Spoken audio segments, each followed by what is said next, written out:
the diversification of this economy is very, very important. And in fact, we are late.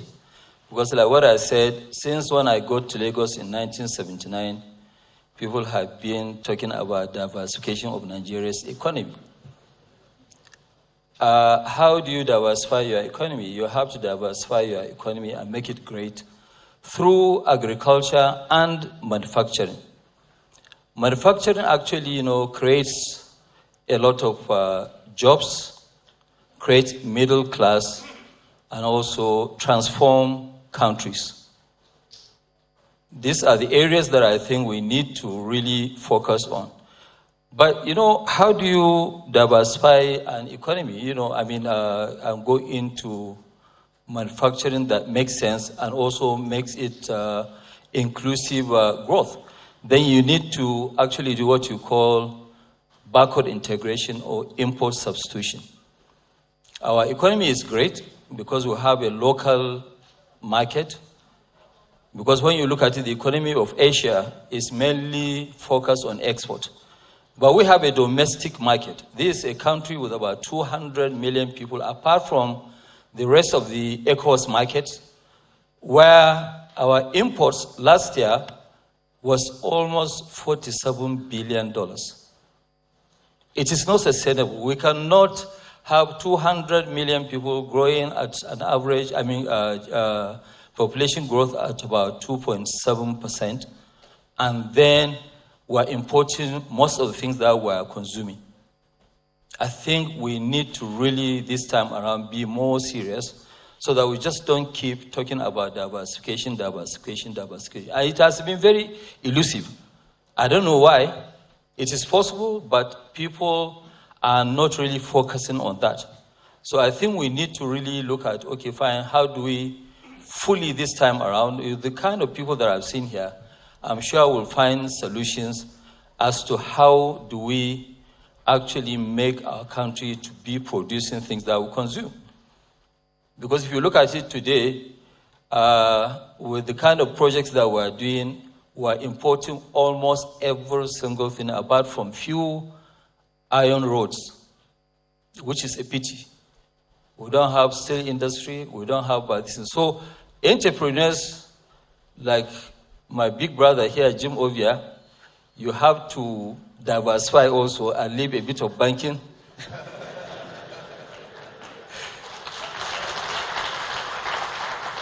Come into a little bit of risky, but also a very good area, which is manufacturing.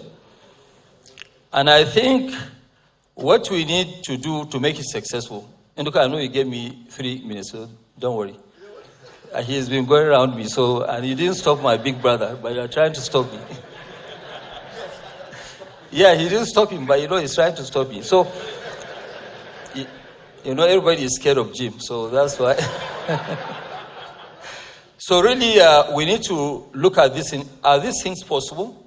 We need to look at reducing of cost of doing business. Cost of doing business can actually affect everybody. To tell you the truth, government lost so much money last year in the traffic logjam of Apapa alone.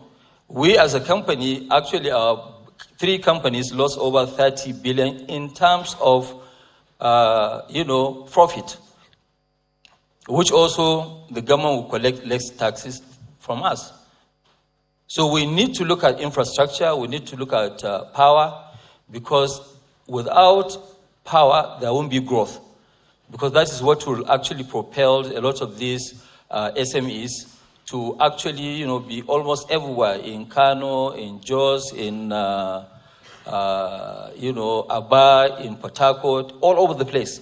But we need to really have power so that entrepreneurs can risk their capital and go back and reclaim their factories or, warehouses where people have turned their factories into warehouses and churches to now make them factories again. It is possible. It can be done. So is it impossible to diversify? No, it's not impossible to diversify. But there are quite a lot. We need 3 things. 1, we need low interest rates, which I think we have achieved something like that today. Number two, we need long-term funds. Number three, we need support by CBN to back that up with foreign exchange. And I think my governor, that is governor of Central Bank, my advice is that rather than us to focus more on imports, we should reduce that and do like the way Ethiopia did. Ethiopia will give preference to people who will bring in machineries to produce rather than now importing to consume. I mean, at a point, my heart actually bled when I realized that, yes, it was announced by customs that, yes, our revenue, customs collected 1.35 trillion as import duties. It means that the economy is not working. If the economy is working, customs shouldn't collect that much money. We should produce more. In fact, it should be the IFRS that will collect that much money, not customs.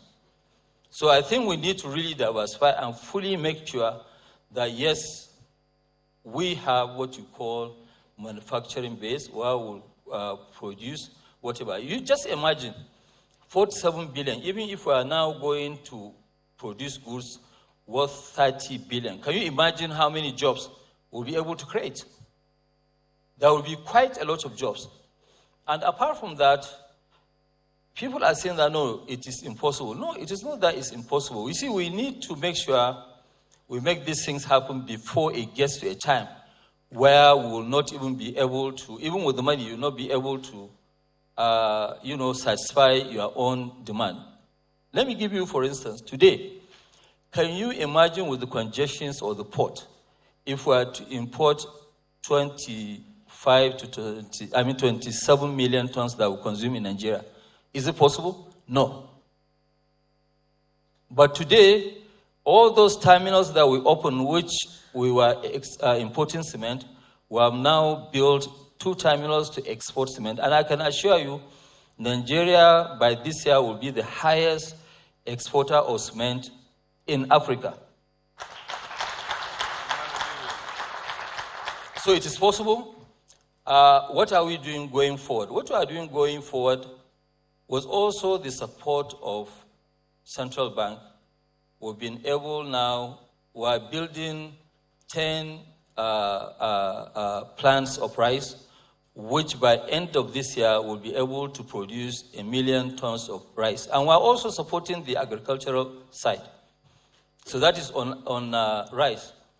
On petroleum products, by the time that we start our refinery, Nigeria will be the largest exporter of petroleum products in Africa.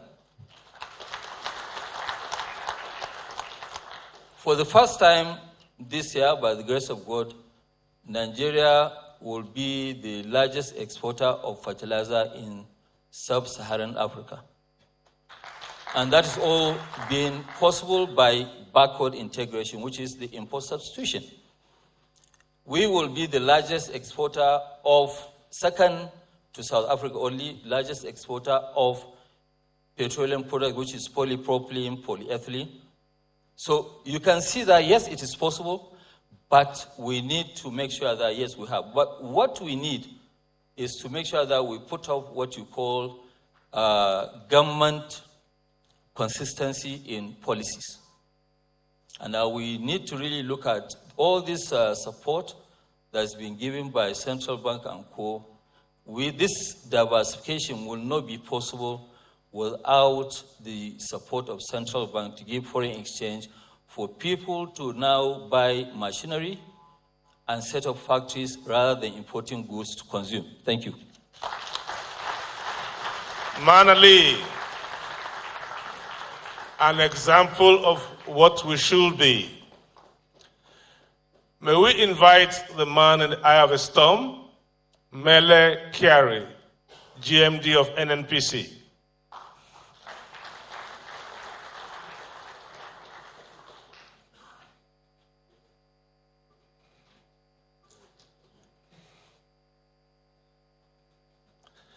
NNPC is still richer than Dangote, is it?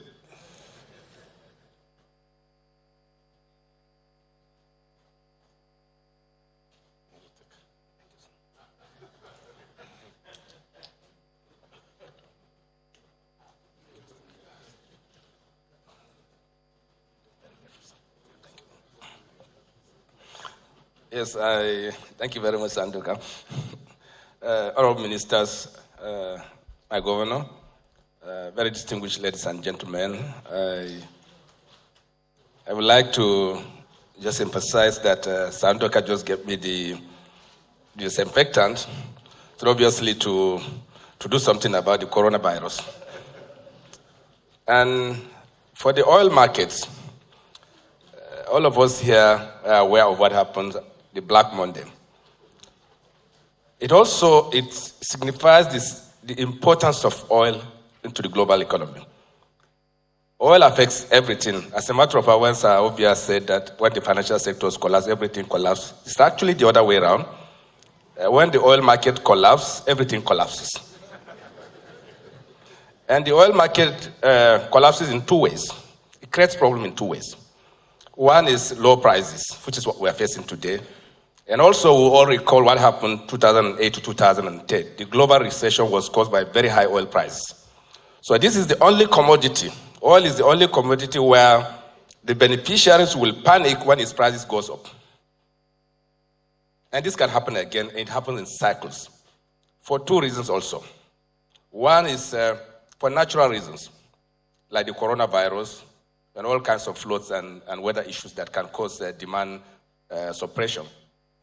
You can also have issues that are connected to the financial sector, which brings about obvious decline in consumption. And that brings down the price of oil, and also it now radiates back into the financial sectors, and then everything else is impacted. What we know today, the most conservative of estimates, is that we'll have at least 100 million barrels of crude oil consumption or demand even by 2050. It means that oil will remain, fossil fuel, not necessarily oil, fossil fuel will remain a significant contributor to energy mix in the next 30 to 40 years to come. So we can't eliminate it. It will be there. But what will not be there is inefficient producers. Because as we speak today, we are getting production from the least of expected places. Nearly every country that is in some form of littoral position are now in the oil producing territory. What it means for our country, and what it also means to the oil markets, is that the best of the people who will remain are the people who will produce oil at the cheapest cost. And until you do that, the oil markets will run without you, and your economies will go aground. In our situation, we have expectations, we have plans, Honorable Minister is here. The belief is that we can take our production to 3 million barrels per day. It's very possible. Also to shift our reserve from our current status of 36 to 37 to 40 billion barrels in the next 2 to 3 years. It is also possible. Much as these are very high expectations and very possible expectations, but you must produce them today, even at low prices. And the markets operate in such a way that we don't know what tomorrow will bring. The assumptions for this year was $60 crude oil price throughout this year as an average. Now we are facing soft 30 oil, and potentially we haven't seen the bottom. We hope not. We hope we have seen the bottom. But if it is not, it's a huge challenge which the Mr. Governor has highlighted, that it creates a cycle of problems for us as a country. And it's difficult to manage. Because it simply implies a huge deficit for all of us, and it will radiate into all sectors, including the financial sector. As you may all be aware, today, the oil and gas industry operates in such a way that one project, for instance, Alhaji Dangote's refinery, the Dangote Group's refinery, actually is about $12 billion project. But I'm sure that no bank in this country can fund that. We all know this. Therefore, despite the growth in the financial sectors, which Jimobia has highlighted, is that we do not have the capacity to finance the oil and gas sector in this country. And if you don't do this, and with the competing needs, with the competing resources across the world, what it means is that you cannot compete, you cannot produce in Nigeria oil because nobody will put his money here, because this is a net heavy cost oil producing territory. So we are doing something to pull that down. If you pull that down, then finances can come. And of course, we now come to competition in the oil markets. Today, I can share with you there are over 12 stranded LPG cargoes globally. It has never happened. LNG cargoes that are stranded, that have no home. And they have no home because there is an abrupt collapse in demand associated potentially and specifically with the coronavirus. We hope that's the only reason. But this is what is obvious to all. And it's also hitting other sectors of the production stream, which is the liquid crude. And today, for Nigerian crude, today we have about 50 cargoes that have not found landing, not found home. It means that the traders have purchased it, they don't know where to take it to. And this is true of very many other jurisdictions, leading to countries, particularly Saudi Arabia and Iraq. As of yesterday, Iraq dropped their prices by $5. And then Saudi Arabia by $8 to some locations. So when your crude oil sells at $30 and you are dropping it by $8, it means that in the market, you are selling it at $22. And that's a huge problem. And that can be tolerated by some production environments, like Saudi Arabia. Their average production cost is about $4 or $5 to the barrel. You can't do it here. Today, the best of our processing, our production system make at $17 to the barrel, $15 to $17 to the barrel.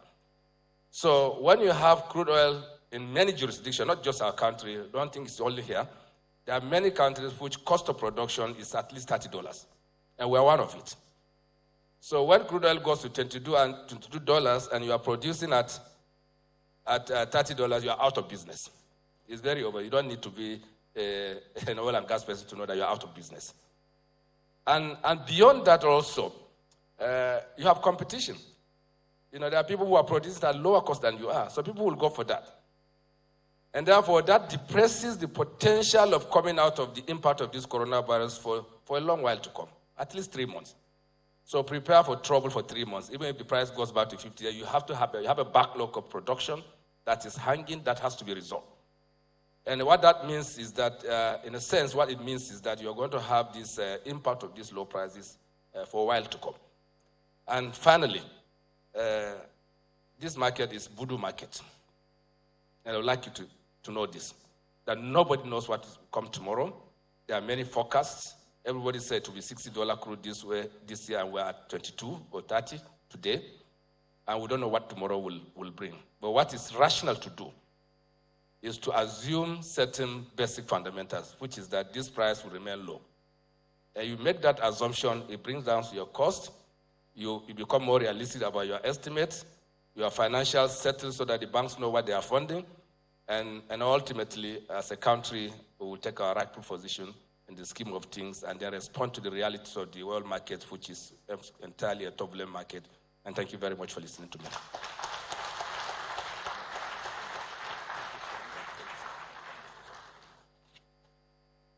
Well, you've heard it. The times ahead are tough. You've heard it from the man in the driver's seat. However, as we face the tough times, Tony Elumelu walks in.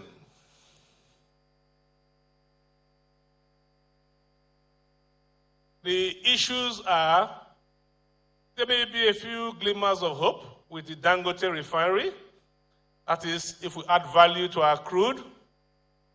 But the finance minister and the Rotimi and Mechis of this world have to find how we can reduce our cost of production so we can have a bit of a better margin. With that stage set, it's my privilege to invite the Minister of Finance of the Federal Republic of Nigeria, Zainab Ahmed.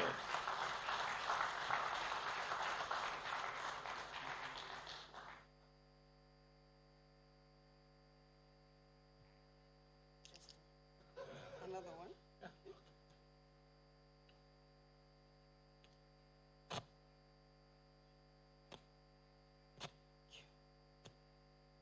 Good morning, distinguished ladies and gentlemen.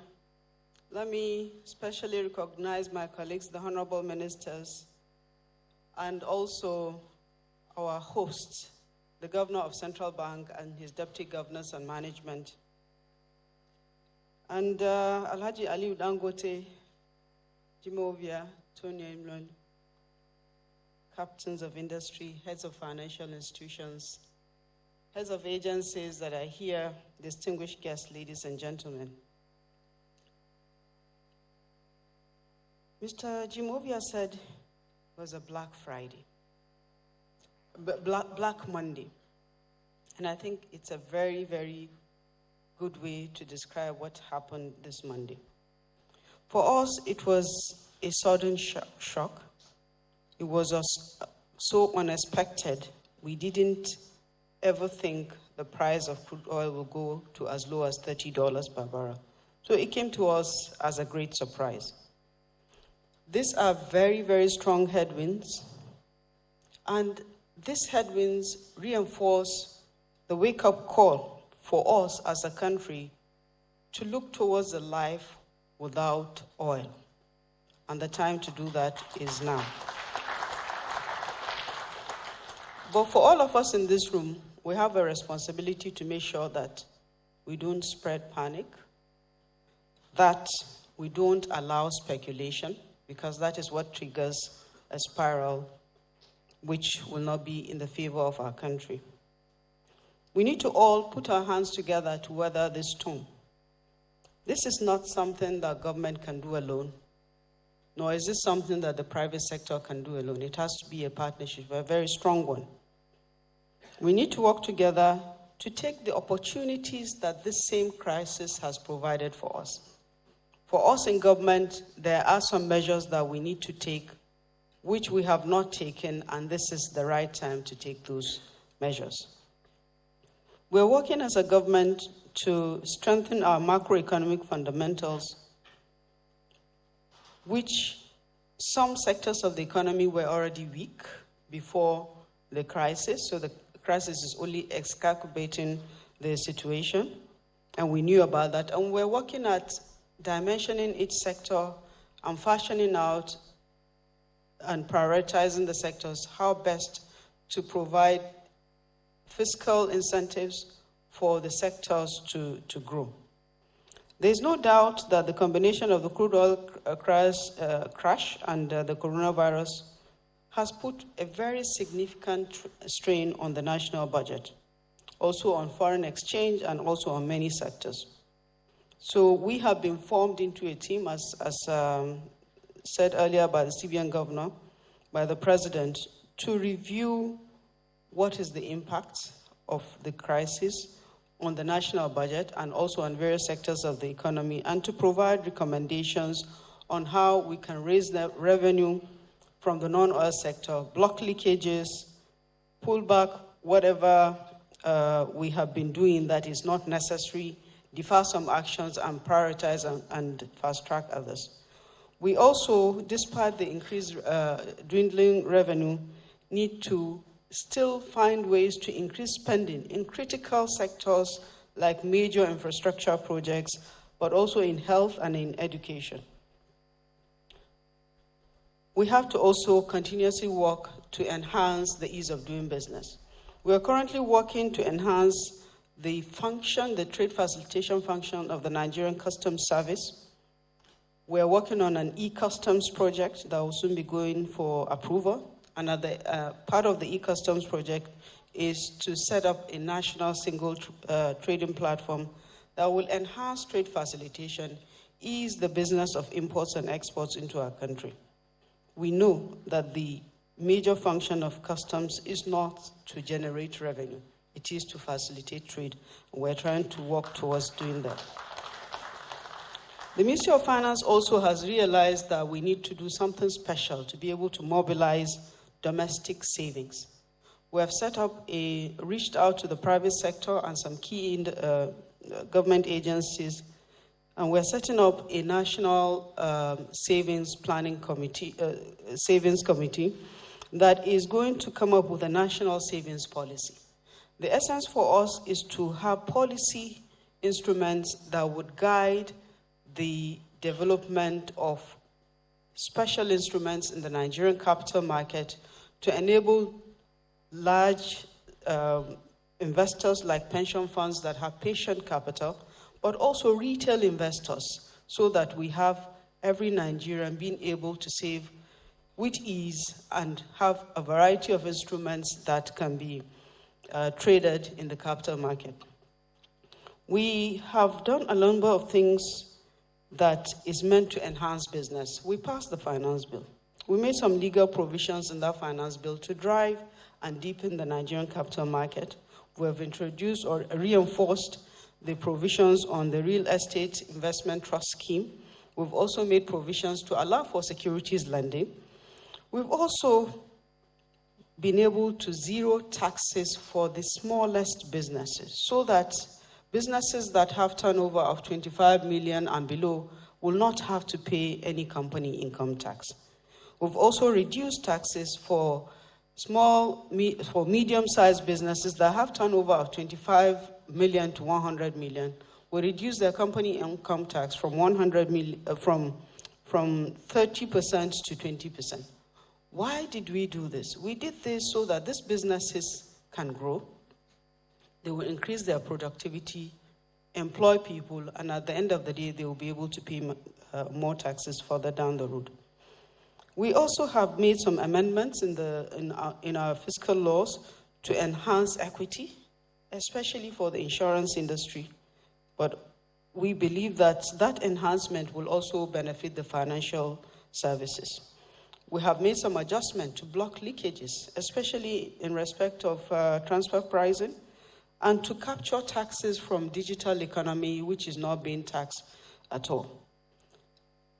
There are quite a number of provisions that are meant to drive financial inclusion, to encourage informal businesses to become formal, to grow their businesses, so that when we have a growth, the kind of growth we desire is a growth that is broad-based and it is inclusive. I want to say that I wish I was going to stay throughout this session today, but I must apologize because we have FEC today, and I have two major papers at FEC. Fashola is looking at me. And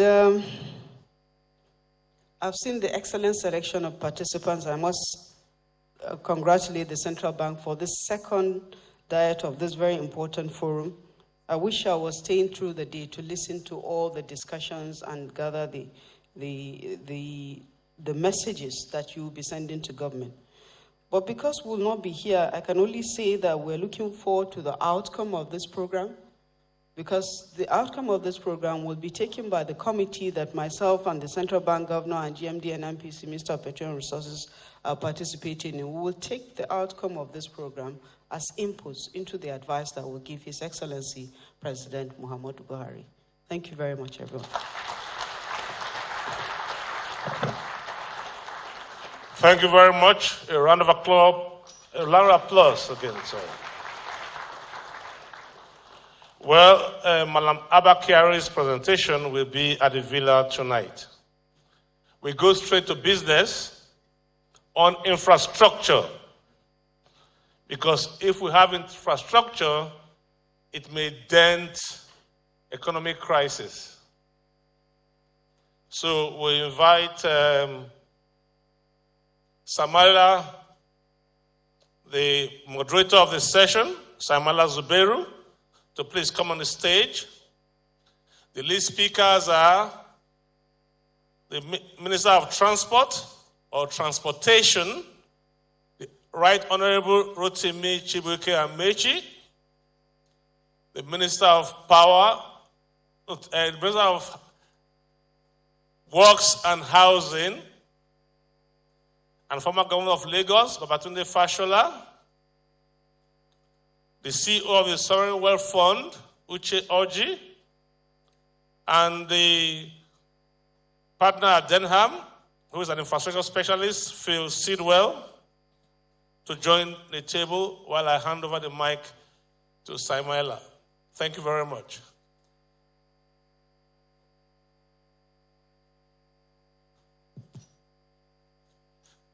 Good morning, ladies and gentlemen. Welcome to this roundtable. I would like to move briskly because I know the ministers have a timing constraint for their FEC meeting.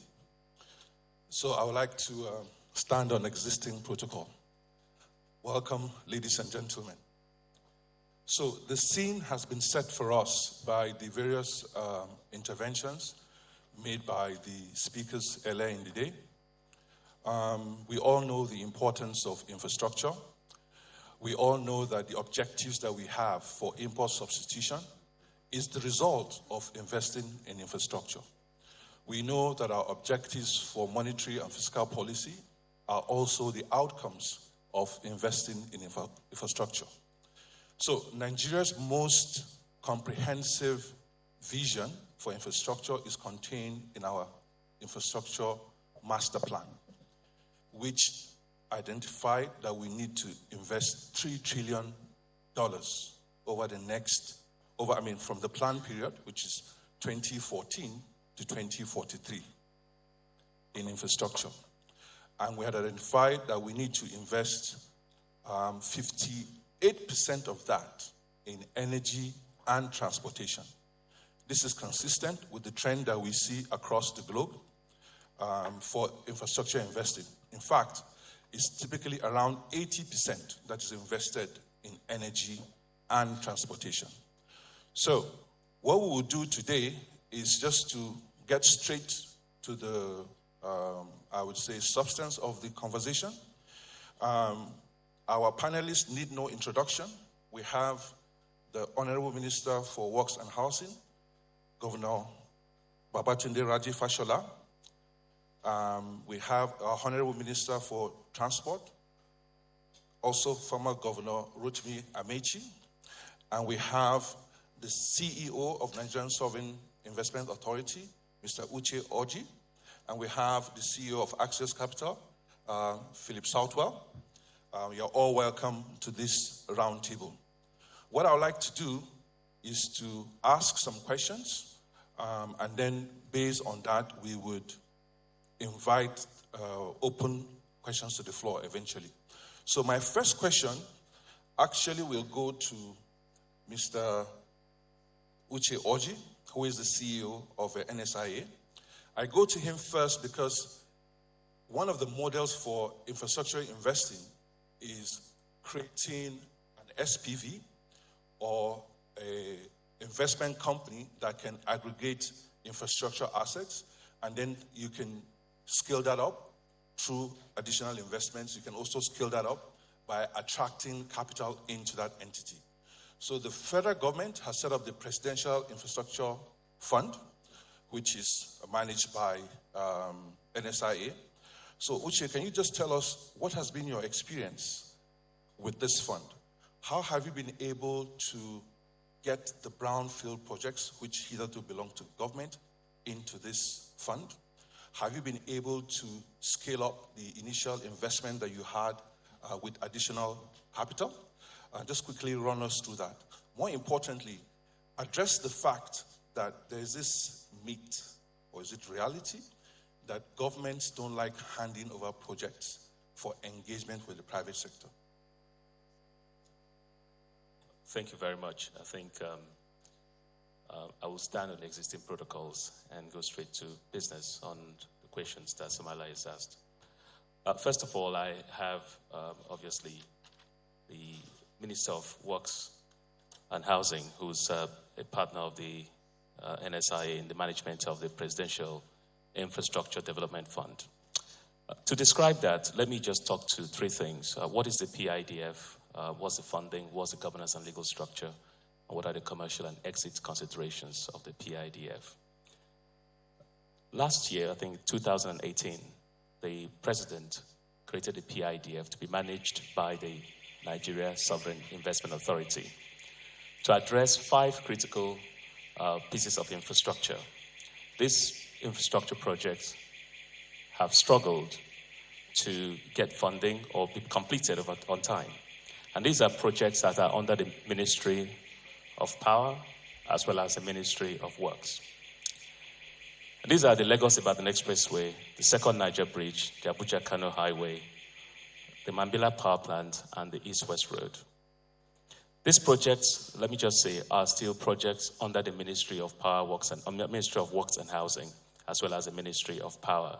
In the case of East-West Road, it's under the Ministry of Niger Delta Affairs. The funding structure was as follows. The federal government was going to contribute some money into a fund to be managed by the NSIA. The NSIA will make its own contribution, and then the NSIA will take the responsibility of raising funding from external participants.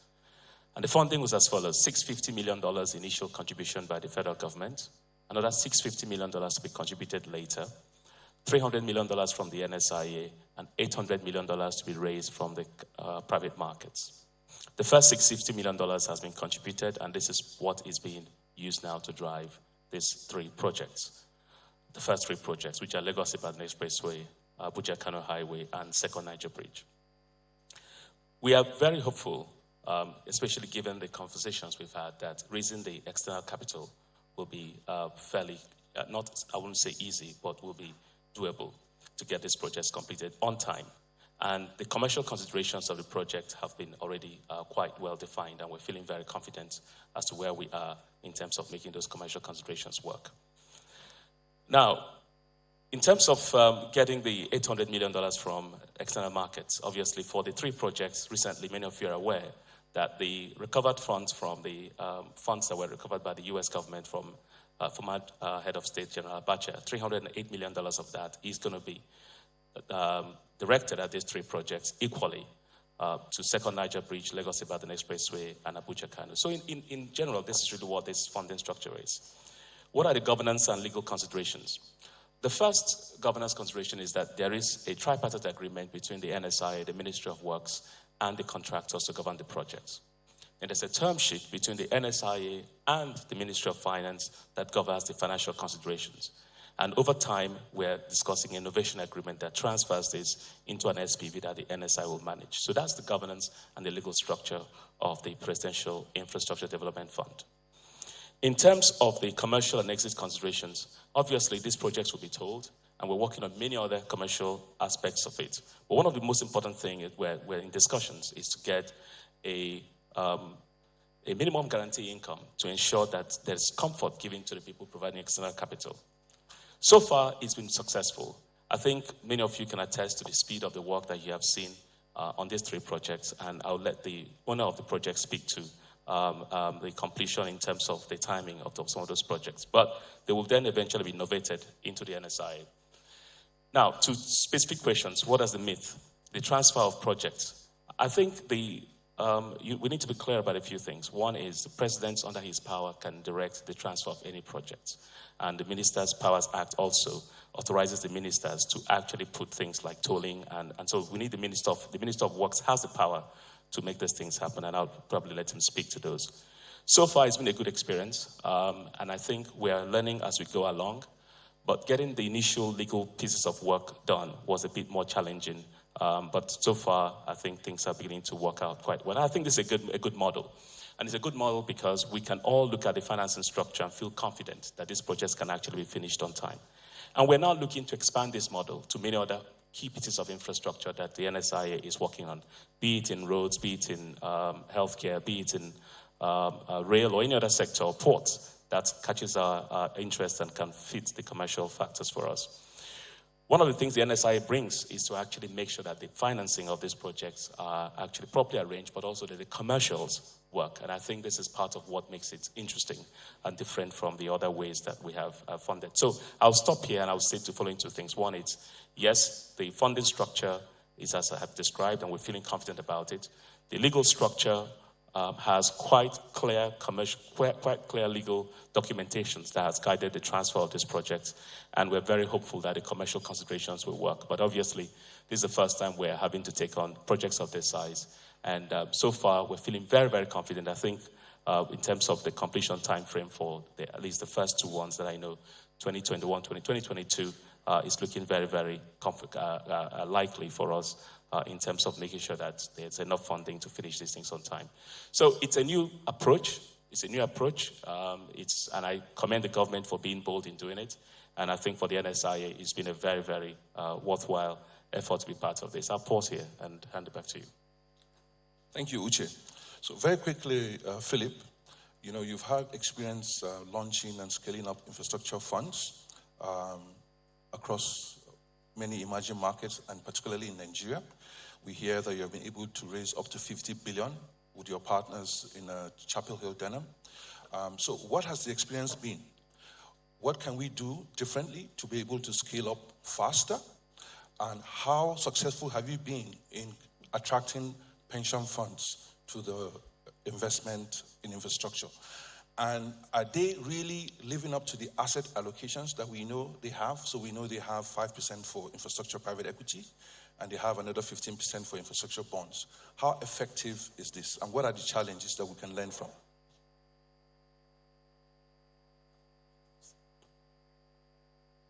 Thank you very much, Samaila. Your Excellencies, ladies and gentlemen, thank you very much for having us here today.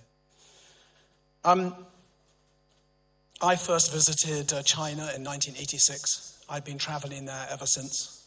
I look at a market like that, and I look at the incredible development of that market and their ability to pull hundreds of millions of their citizens out of poverty. And I experience that with a sort of sense of awe in terms of what they've achieved. But they're not alone in terms of finding ways of developing countries and of growing very significantly. I'm too young to remember the aftermath of the Korean War.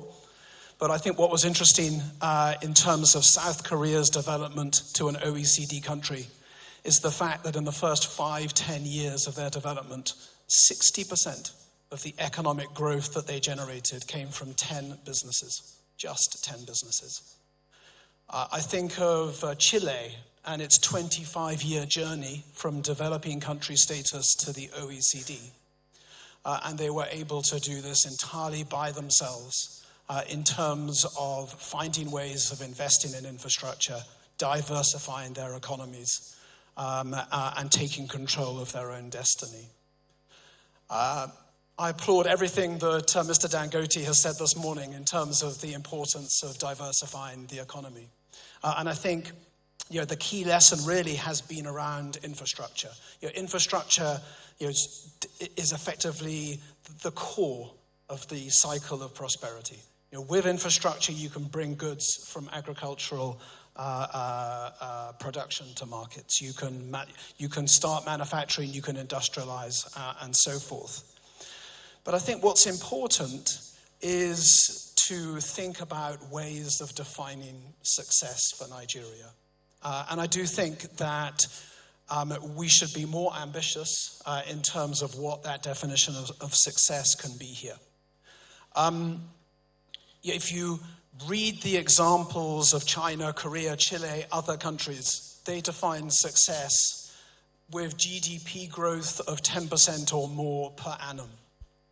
For Nigeria, with population growth of 3%, it's incredibly important, to generate significantly greater GDP growth. And I think that sort of GDP growth is only deliverable if infrastructure investment grows by 15-20% a year. So I think there are 5-6 lessons that perhaps we can think about from other markets. I think one obvious point, which Uche has already covered, is the importance of transactions being bankable.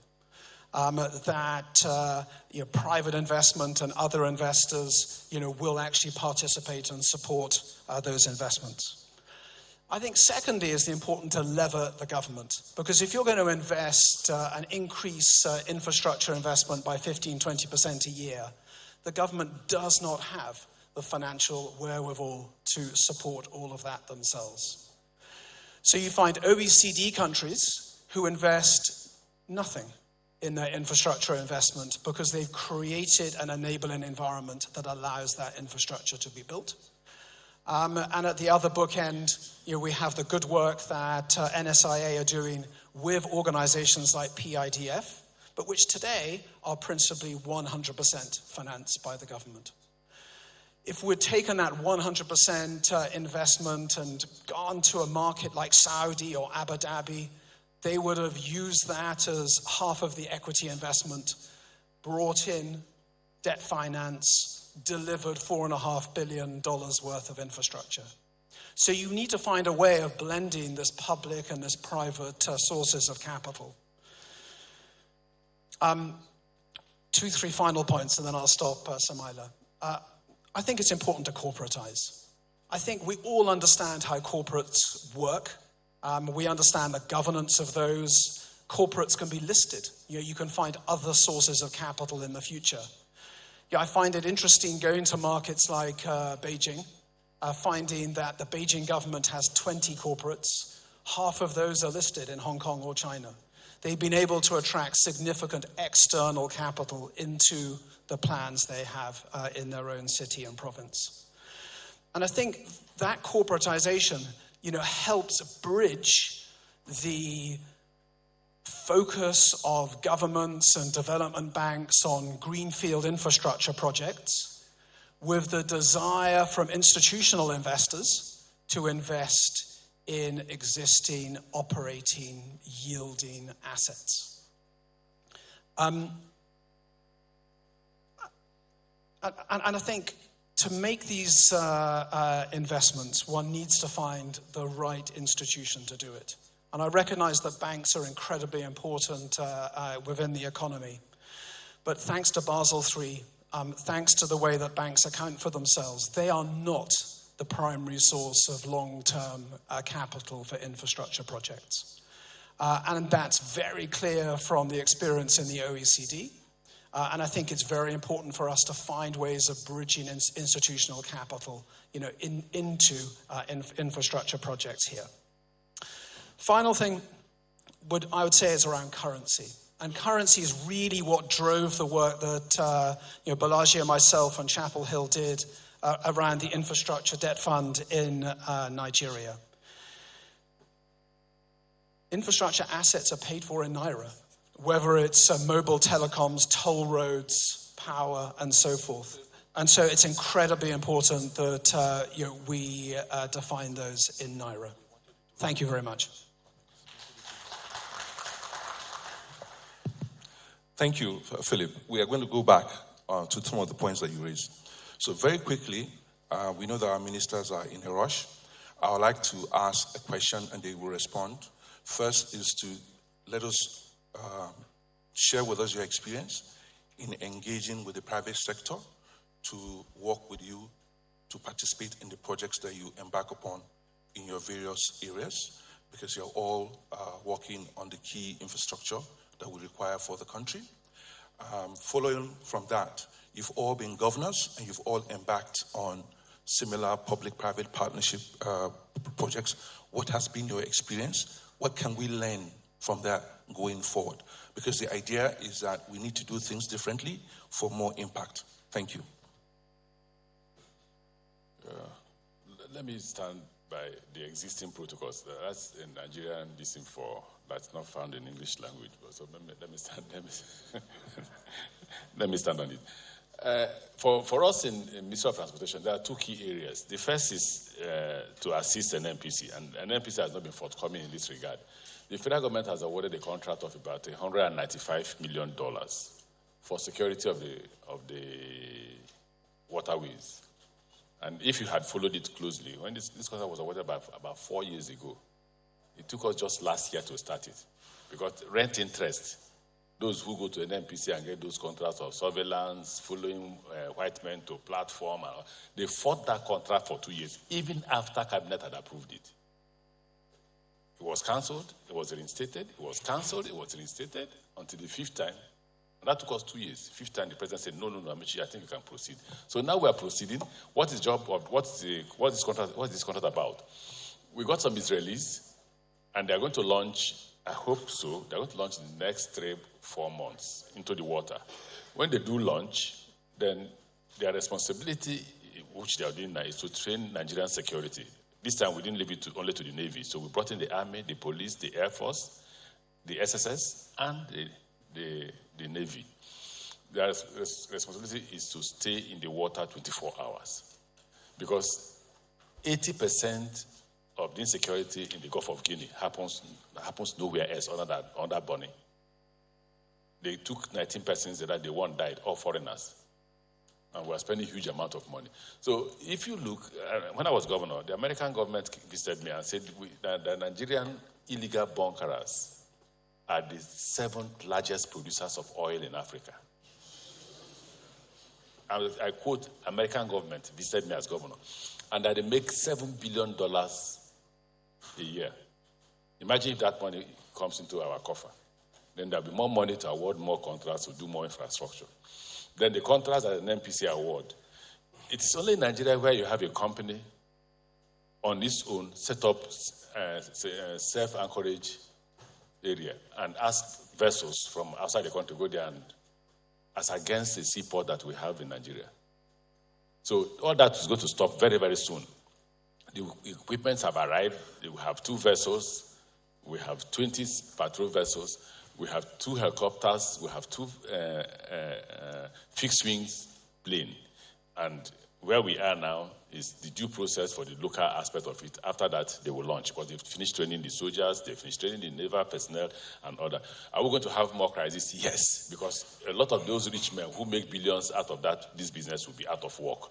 You know, if you followed it 2-3 years ago, they even went as far as saying, it's Amechi's contract, tarnishing my image, but it's unimportant. What's important is that we're going to focus on it and ensure that business will not be as usual, and an NPC is able to save money for us in the Nigerian coffers. That's one area that I thought I should point out in the area of maritime. Apart from the discipline and improvement in the seaport, but you see, like it was Dangote that said it, the seaport for export, not only for import.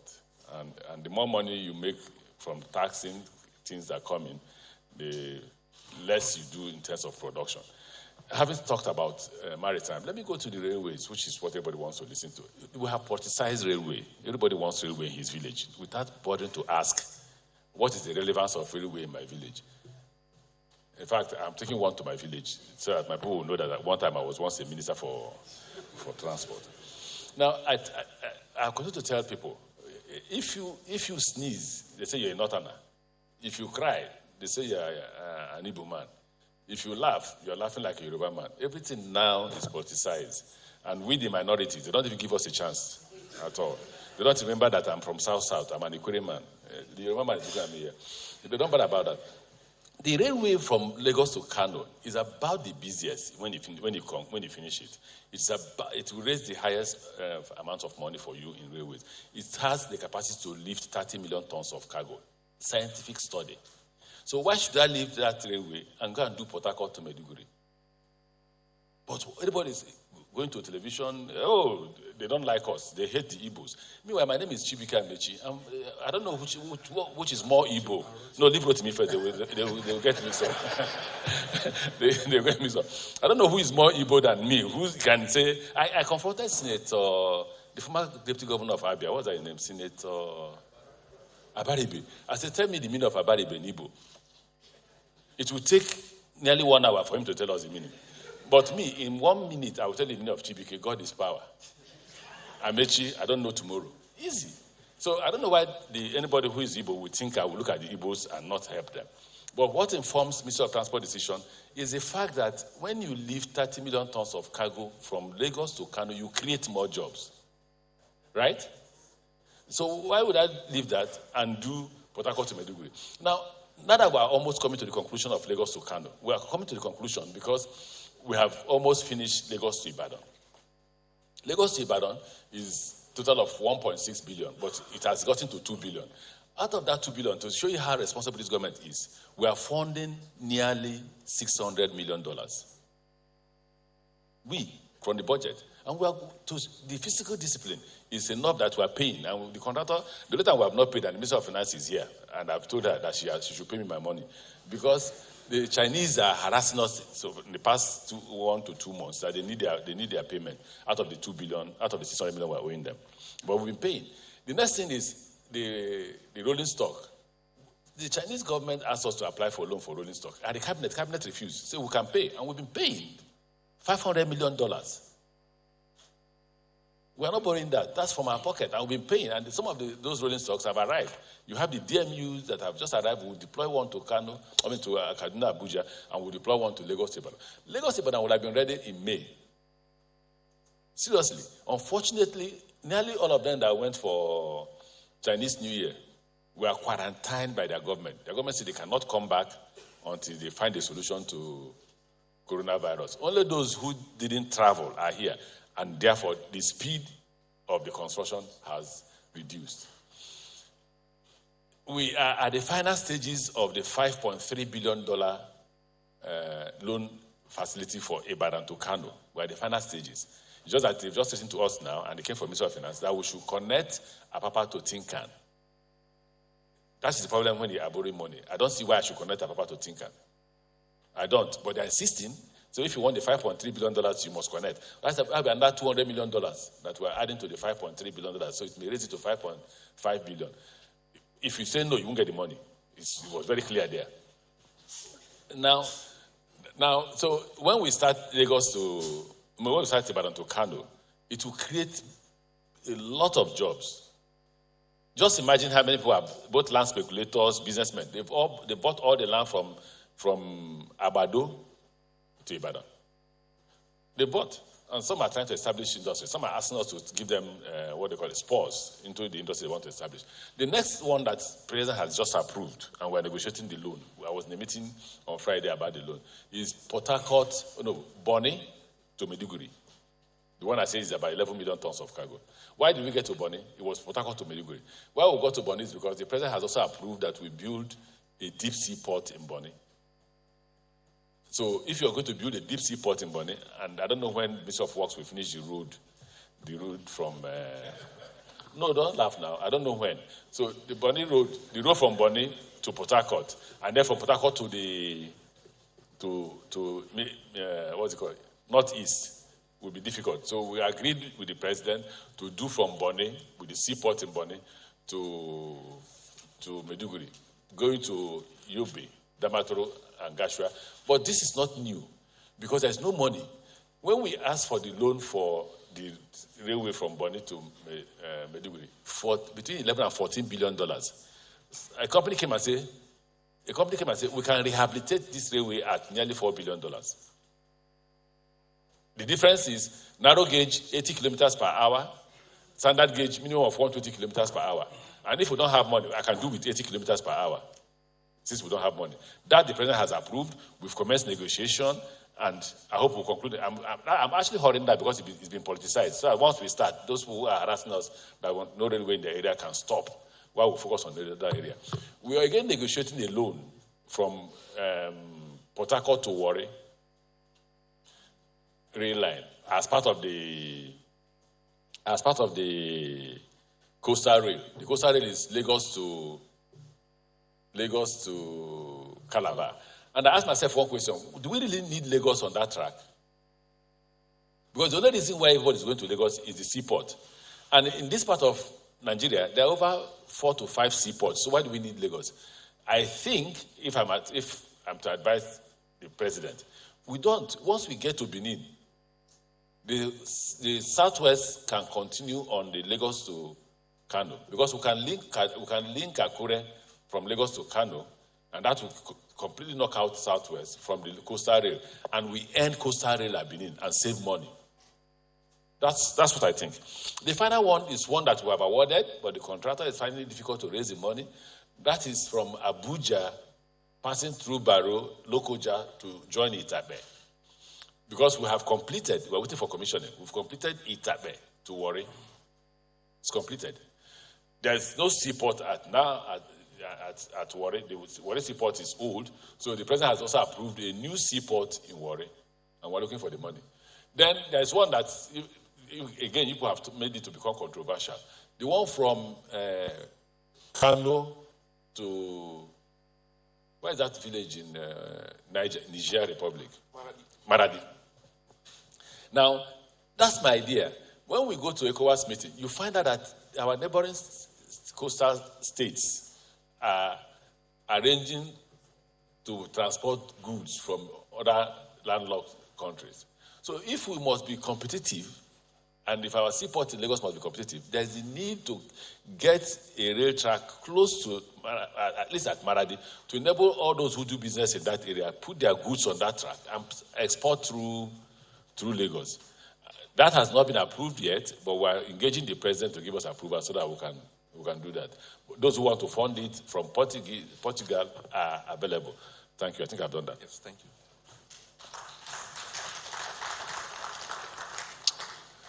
Okay, good morning, distinguished ladies and gentlemen. And let me again say that the question, I believe, was the experience with the private sector. And I would say that my experience was mixed.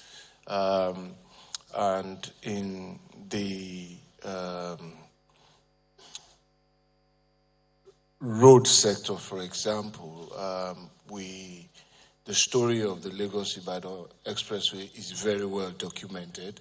It was a concession for private sector funding since, I think, 2006, 2007.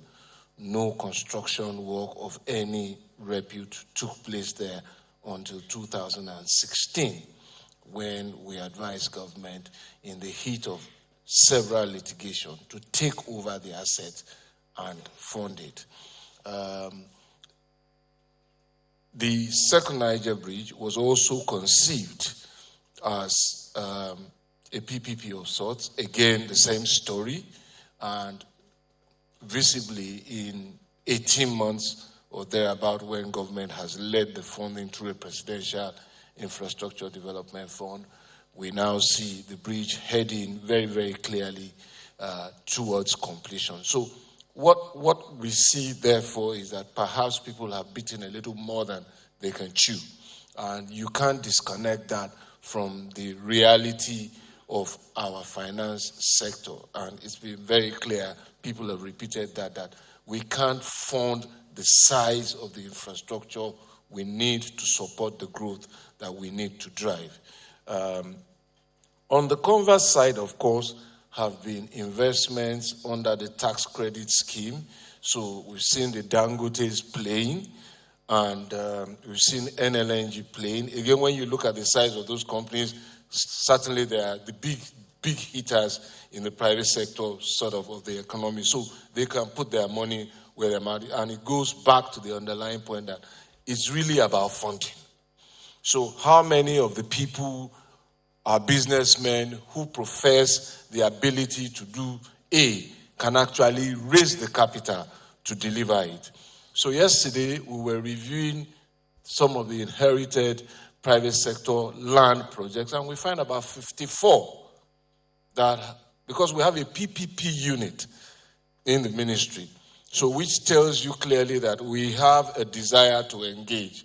But what can people really do as against what they claim they can do and what the economy says? And so when you also look at the economy, I think my top of the head recollection is that 50% of this economy MSMEs. So really and truly, if people are turning over 100 million naira capital, what is the profit ROI there, and what can they reasonably then expect to invest in capital that requires billions of naira to deal with? So that's one experience. Of course, in the power sector, we also saw that, okay, we could deliver projects like Aria, Sabongari Market, Sura, and a couple of others. The amount required to deliver those projects were not in the order of the amounts required to build roads. And I think it's also important that when we're talking about private sector investment in infrastructure, we must continue, I repeat, to distinguish between social infrastructure and commercial infrastructure. So power plants are commercial in the sense that collection is quick, is easy, because this money doesn't come from pockets, they come from banks. And the cash point, so you will see a hesitancy perhaps in building a runway as against building a terminal building in an airport where there are footfalls for sales, vending, and so on and so forth. And that distinction must continue to be made. I have had the argument about tolls, and I think what informed tolls really is what is the traffic count. And how soon do you expect to recover? Because if you expect to recover over a short period, the possibility is that you may price the toll beyond the willingness of the road user to pay. And therefore, does the outlay from the bank match the return period? Which bank will give you a 30-year money? So these are the realities. I can give you the recent toll counts on Lagos-Shagamu, Lagos-Ibadan. From Lagos to Shagamu, we see about 40,000 vehicles averagely daily. And out of that, about 5,000 are trucks. Now, beyond Shagamu, it drops to about 18,000 heading to Ibadan. And as you go further towards Biniore, the count drops. Now, by the time the Lagos rail starts, it will affect the number of trucks that you see on that road. So when you are modeling for tolling, those are the things you need to do. So we just also did the 2019 traffic count, and we are analyzing the numbers now. But let me quickly again now go to some other issues. And to say, I think from what you heard from NSIA, the rail, and one common thread, the rail is progressing because the money is there.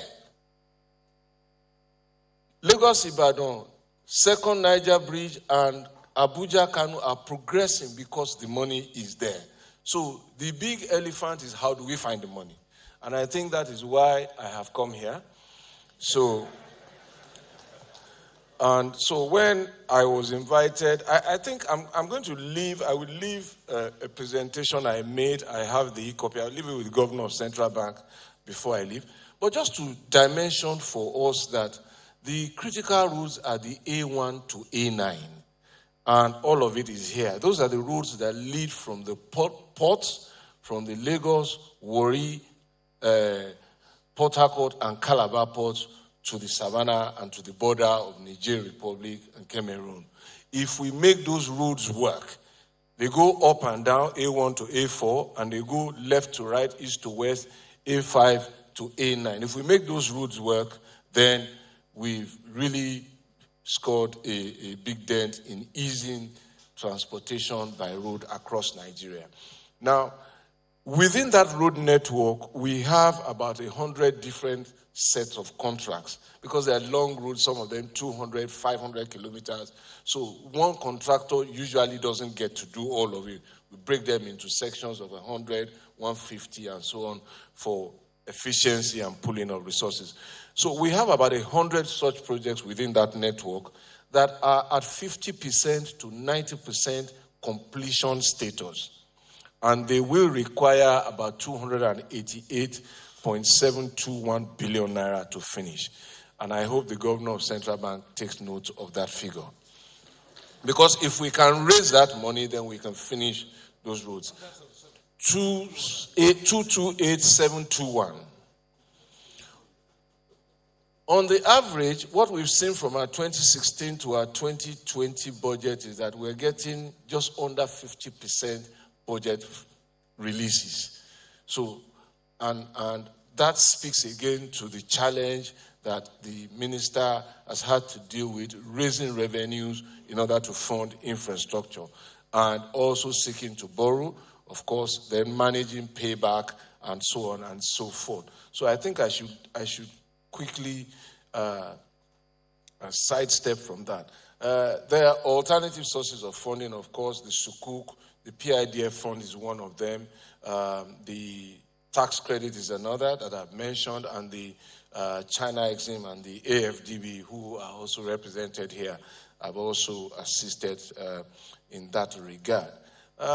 The other point I wish to make, and which is somewhat outside my brief, but again, is to say that I think it's a good thing we are all here. I see the finest and the brightest of Nigeria's human capital and leadership here.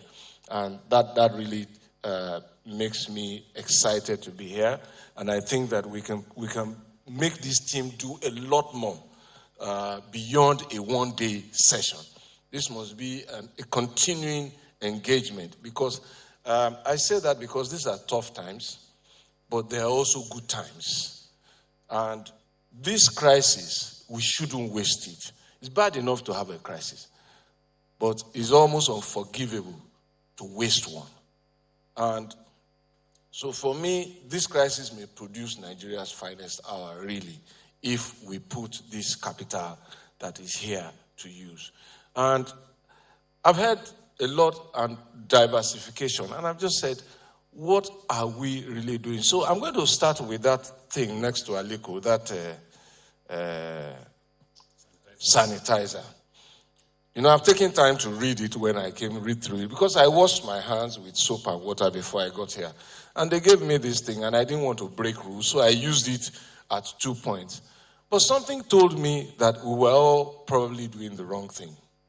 The first thing is that that thing is a bacterial sanitizer. We're dealing with a virus.